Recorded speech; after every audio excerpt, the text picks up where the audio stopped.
তাহলে আমরা বলতে চাই আমাদের যে আলেম উলামাদেরকে অন্যায়ভাবে জুলুম করা হয়েছে, নির্যাতন করা হয়েছে, সেই রক্তের বদলা আমরাও নিতে চাই। হযরত উমর রাদিয়াল্লাহু তাআলা আনহুকে নামাজরত অবস্থায় তাকে শহীদ করা হয়েছে।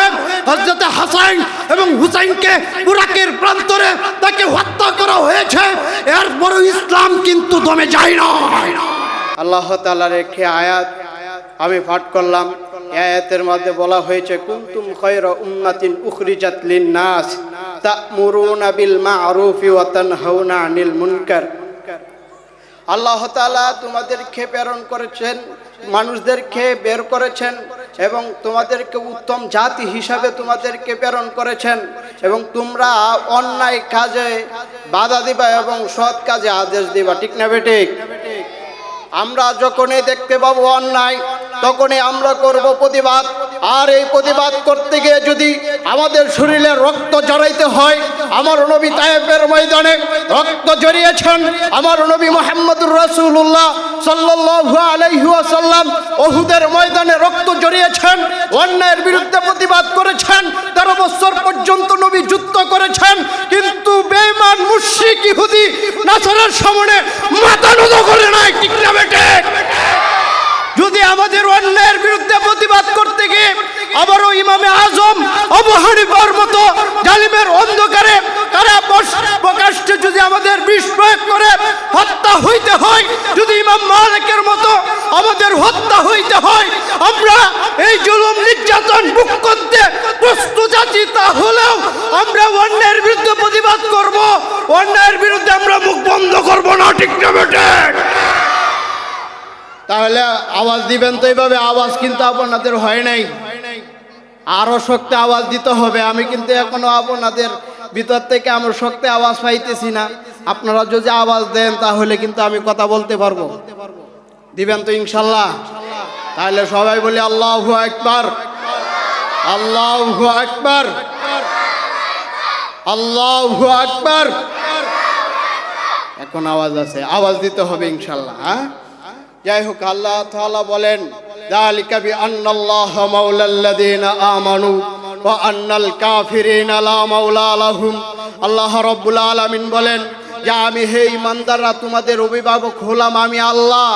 লা মাওলা লাহুম, কোনো বেঈমান মুশরিক ইহুদি নাসারার কোনো মাওলা নাই। ঠিক না বেঠে? আমাদের আল্লাহ আছে বিদায় আমরা টিকে আছি। আল্লাহ তাআলা কোরআন প্রেরণ করেছেন এবং কোরআনের মধ্যে আল্লাহ তাআলা বলে দিয়েছেন, ইন্না নাহনু নাযালনা যিকরা ওয়া ইন্না লাহু লাহাফিজুন। কোরআন আমি নাজিল করেছি এবং কিয়ামত পর্যন্ত এই কোরআনের একটা নোক্তা পর্যন্ত পরিবর্তন করার মতো কোনো সুপার পাওয়ারের শক্তি হয় না।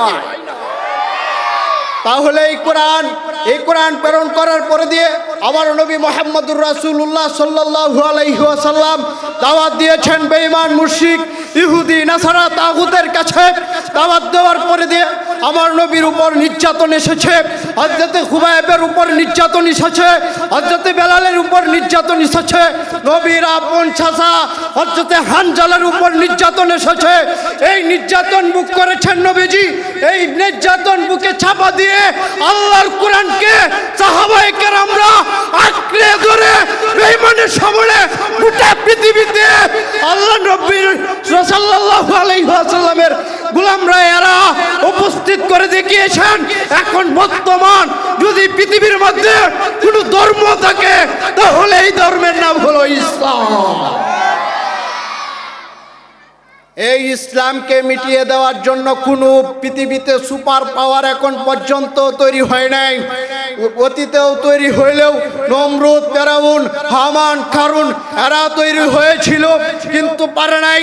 আল্লাহ রাব্বুল আলামিন ওই যুগে বড় বড় কাফের মুশরিকদেরকে ক্ষমতা দিয়েছে। সুপার পাওয়ার ক্ষমতা দেওয়ার পরেও এই দিন কিন্তু থামে থাকে নাই।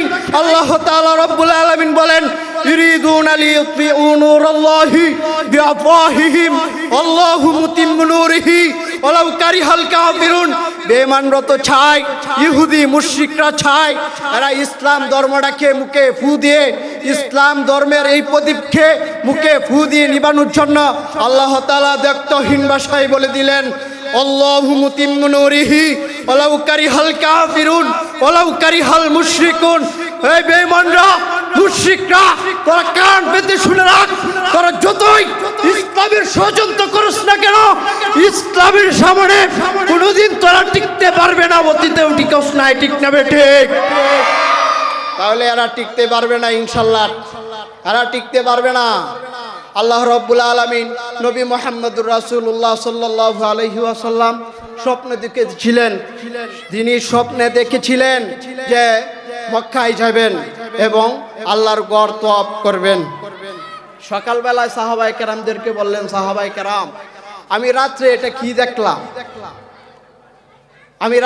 কি দেখলাম, আমি তো স্বপ্নে দেখেছি আমি উমরা করব, সাই করব। তখন সাহাবায়ে কেরামরা বললেন, ইয়া রাসূলুল্লাহ, ইয়া হাবিবাল্লাহ, আপনি যেটা দেখেছেন ঠিক আল্লাহ দেখাইছে আপনাকে, কোন শয়তানে আপনাকে স্বপ্ন দেখাইতে পারে না। আমরা আপনার এই স্বপ্ন বাস্তবায়ন করার জন্য আপনাকে নিয়ে আমরা মক্কায় যাব। সুবহানাল্লাহ। তখন নবীজি সাল্লাল্লাহু আলাইহি ওয়াসাল্লাম বললেন যে আমার সাথে কারা কারা যাইবা মক্কায়। তখন ১৫০০ সাহাবী হাত তুলে নাম লেখাইলেন। কন্যা সুবহানাল্লাহ। ১৫০০ সাহাবায়ে কেরাম নাম লেখাইলেন। এই সাহাবায়ে কেরামদেরকে নিয়ে নবীজি মক্কায় ঢুকলেন, যাইলেন। হেরেম শরীফের সীমানা পর্যন্ত যাওয়ার আগেই মক্কার নেতা আবু সুফিয়ান নিষেধ করলেন যে এবার মক্কায় ঢুকা যাবে না। কন্যা নাউজুবিল্লাহ।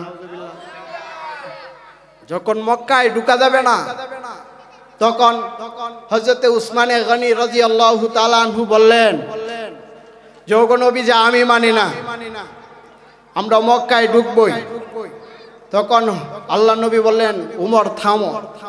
তখন হযরতে আলী রাদিয়াল্লাহু তাআলা আনহুকে বললেন, উসমান রে ফাটাও। তখন হযরতে উসমান রাদিয়াল্লাহু তাআলা আনহু তিনি গেলেন। ঢোকার পরেই তখন চুক্তি হয়েছে, মক্কার নেতা আবু সুফিয়ানের সাথে চুক্তি হয়েছে। ওই সময় এদিক দিয়ে বেঈমানরা গজব ছড়াইছে, বলতেছে যে উসমানকে শহীদ করা হয়েছে, উসমানকে মাইরা ফলাইছে। এই কথা যখন আমার নবী মুহাম্মদুর রাসূলুল্লাহ সাল্লাল্লাহু আলাইহি ওয়াসাল্লাম শুনতে পাইলেন, তখন সকল সাহাবায়ে কেরামরা রক্তে রাগে টকবক হয়ে গেলেন আর বলতেছেন যে সাহাবায়ে কেরাম, এখানে আমার হাতে হাত রাখো আর বলো এই উসমানের রক্তের বদলা আমরা নিব, আমার সাথে এই অর্থে অঙ্গীকার করো, বায়াত গ্রহণ করো। তখন নবীজি হাত রাখলেন, নবীজির হাতের সাথে ১৫০০ সাহাবী হাত রাখলেন।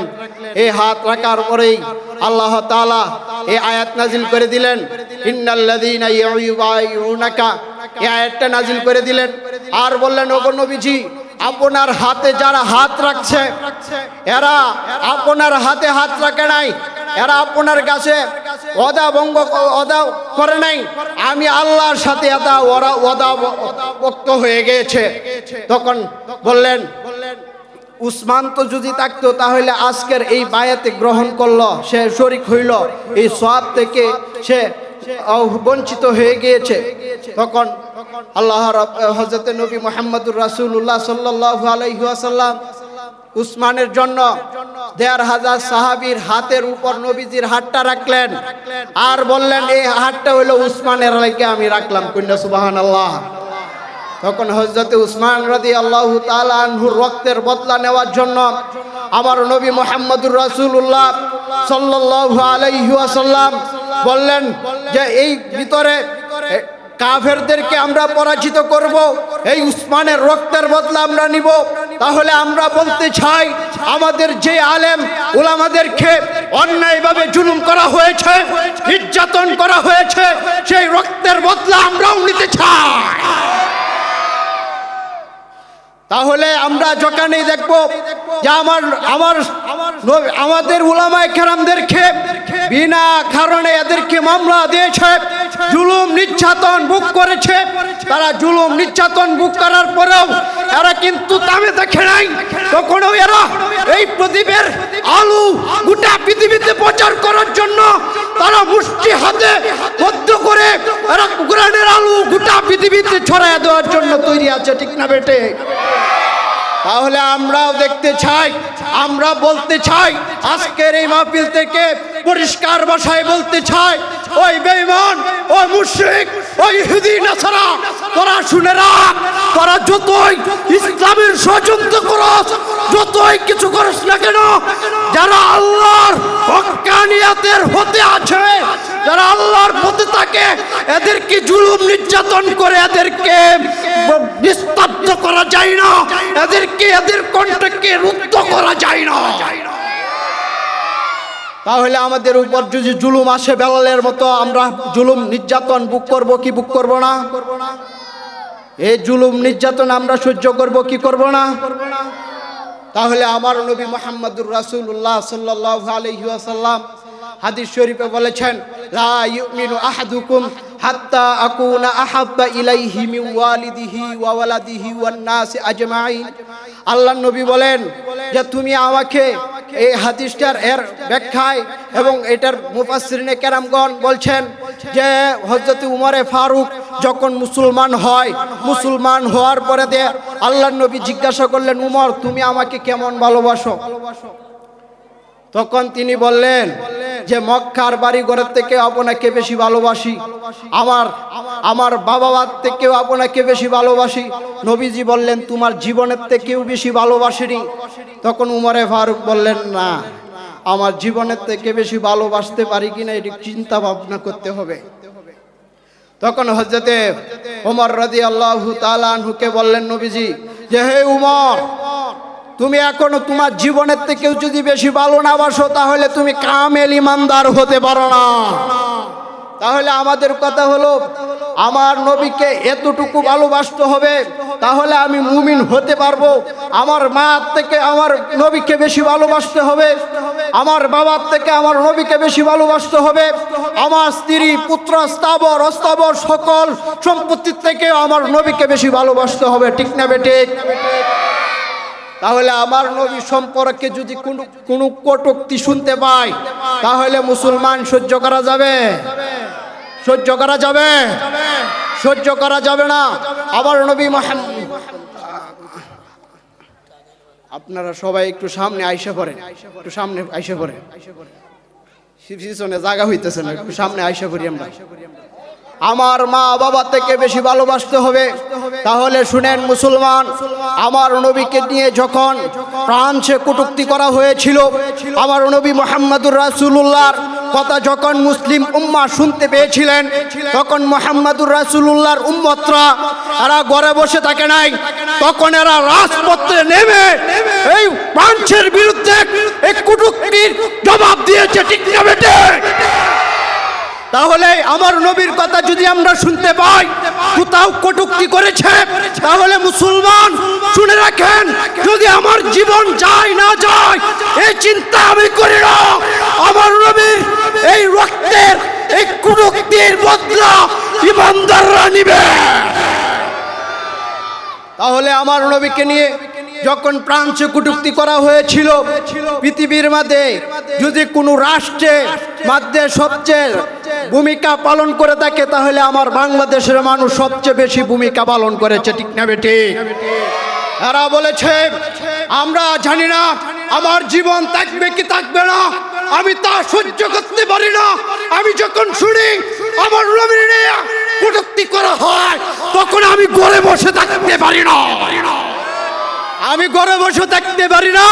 আমার বিবি, আমার বাচ্চা, আমার মা, আমার বাবার মায়া ত্যাগ করে দিলাম আমার নবীর জন্য। কুল ইন কুনতুম তুহিব্বুনাল্লাহ ফাত্তাবিউনি ইউহিব্বুকুমুল্লাহু ওয়া ইয়াগফির লাকুম আল্লাহু যুনুবাকুম আল্লাহু গফুরুর রহিম। ও মুসলমান শুনে রাখেন, আল্লাহ রাব্বুল আলামিন বলেন যারা আমি আল্লাহকে ভালোবাসো, ইউহিব্বুকুমুল্লাহ, যারা আমি আল্লাহকে ভালোবাসো তারা জানে আমার নবীকেও ভালোবাসো, ঠিক না বেটে? তাহলে আমার নবীর ভালোবাসা ছাড়া আমরা প্রকৃত ইমানদার হতে পারবো? আমরা হতে পারবো না। তাহলে স্পষ্ট কথা, আমার নবীকে নিয়ে যখন ভারতে আন্দোলন করেছিল, আমার নবীকে নিয়ে হযরত হাসান হুসাইন তাদেরকে নিয়ে যখন কটূক্তি করা হয়েছিল, তখন প্রত্যেকটা মুসলমান ভারত পর্যন্ত কেঁপিয়ে দিয়েছে, ঠিক না বেটে? তাহলে আমরা এইগুলো আমার নবীকে নিয়ে তোমরা যতই কিছু না করো, আমরা কিন্তু সহ্য করতে পারবো না। আমরা গজওয়াতুল হিন্দের যুদ্ধের জন্য আমরা প্রস্তুতি নিতেছি, ঠিক না বেটে? তাহলে আমাদের কথা হলো, আল্লাহর নবী বলেছেন, শুনো, তোমরা ঘরে বসে থাকো না। যখন কোরআনকে নিয়ে কটূক্তি করা হবে, যখন রাসূলকে নিয়ে কটূক্তি করা হবে, যখন ইসলামকে নিয়ে কটূক্তি করা হবে, তাহলে তোমরা ঘরে বসে থাকো না। আর যদি ঘরে বসে থাকো তাহলে ইমানদার হতে পারবে না। ইমানদার যদি হতে হয়, ইসলামের বিরুদ্ধে যারা কথা বলবে, যারা কটূক্তি করবে, তাদের বিরুদ্ধে অস্ত্র দিয়ে তাদের সামনে মোকাবেলা করো, মোকাবেলা করো, মোকাবেলা করো। তাহলে আমাদের কথা হলো, ইসলাম রেনে এক নাম্বার কথা হলো কটূক্তি করা যাবে না। আল্লাহ রাব্বুল আলামিন সূরা আলে ইমরানের আয়াত ইন্নাদ-দীনা ইনদাল্লাহিল ইসলাম, আল্লাহ তাআলা বলেন, মনোনীত ধর্ম ইসলাম ধর্ম, মনোনীত ধর্ম, গ্রহণযোগ্য ধর্ম পৃথিবীতে যদি থেকে থাকে তাহলে একটাই আছে, সেটার নাম হলো ইসলাম, ঠিক না বেটে? আরে মুসলমান, আমার নবী মুহাম্মদুর রাসূলুল্লাহ সাল্লাল্লাহু আলাইহি ওয়াসাল্লাম সাহাবায়ে কেরামদেরকে নিয়ে যখন গিয়েছিলেন, তখন কোন মুশরিক ইহুদি নাসারা ওই দিন টিকতে পারে নাই। তখন নবীজি মক্কা বিজয় করেছেন আর বলেছেন যে এই মূর্তিগুলো কাবা ঘরের ভিতরে, এই মূর্তিগুলো ব্যঙ্গ এবং চূর্ণ বিচূর্ণ করো। আমার নবী মূর্তি ভেঙ্গেছেন, আমার নবী কাবা ঘর থেকে মূর্তিগুলো ভেঙ্গে চূর্ণ বিচূর্ণ করে দিয়েছেন আর বলেছেন, ফাকুল জা আল হক ওয়া জাহাকাল বাতিল ইন্নাল বাতিলা কানা যাহুকা। সত্য এসে গিয়েছে, অসত্য মাথা নত করেছে এবং অসত্য সারা জীবন মাথা নত করেই থাকবে। আল্লাহ রাব্বুল আলামিন বলেছেন, হুয়াল্লাযী আরসালা রাসূলাহু বিল হুদা ওয়া দিনিল হক লিইয়ুযহিরাহু আলাদ-দীনি কুল্লিহি।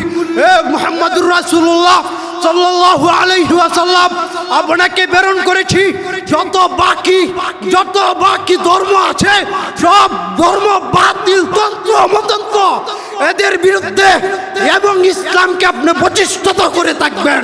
কন্যা সুবহানাল্লাহ। আল্লাহ রাব্বুল আলামিন মক্কা বিজয়ের পরে এই কোরআনের আয়াত নাজিল করলেন, আল-ইয়াউমা আকমালতু লাকুম দীনাকুম ওয়া আতমামতু আলাইকুম নি'মাতি ওয়া রাদিতু লাকুমুল ইসলাম দীনা। আল্লাহ রাব্বুল আলামিন, আজকে থেকে আমি এই ইসলামকে, দিনকে কমপ্লিট করে দিলাম। আজকের পর থেকে মুহাম্মদ, এই সাহাবায়ে কেরাম, তোমরা শুনে রাখো, আজকের পর থেকে কোনোদিন ইসলামকে বুলন্ডিত করতে পারবে না। আল্লাহ রাব্বুল আলামিন আরো বলেছেন যে তোমরা শুনো, তোমরা রক্ত দিবা, ইসলামের জন্য দাও। যদি রক্ত দিতে পারো, আল জান্নাতু তাহতা জিলালিস সুয়ুফ, এই তরবারির নিচে, জান্নাতের তরবারি ছায়ার নিচে জান্নাত রয়েছে। শুনেন, আপনারা যদি শহীদ হইতে পারেন, আমরা যদি শহীদ হইতে পারি, তাহলে আল্লাহ রাব্বুল আলামিন আমাদের জন্য জান্নাত অবধারিত করে রাখছে। কন্যা সুবহানাল্লাহ। তাহলে আমরা কোনো পরোয়া করব না, ঠিক না বেঠে? কোনো বেঈমানের পরোয়া আমরা করি না। আমরা যত বেঈমান, মুশরিক, ইহুদি, নাসারা, তাদের কোনো গোলামি করি না। আমরা ইসলাম ধর্ম গ্রহণ যখন করেছি, যখন হযরতে খাব্বাব ধর্ম গ্রহণ করেছিলেন, যখন সুমাইয়া ইসলামের জন্য তিনি ইসলাম গ্রহণ করেছিলেন, ওই দিনই বলেছেন যে শুনো, তোমরা মক্কার কাফেররা যত জুলুম নির্যাতন করো না কেন, আমি ইসলামের জন্য আমি শহীদ হইতে প্রস্তুত রয়েছি, ঠিক না বেঠে? হযরতে খাব্বাবকে শহীদ করা হয়েছে। হযরতে উমর রাদিয়াল্লাহু তাআলা আনহুকে নামাজরত অবস্থায় তাকে শহীদ করা হয়েছে।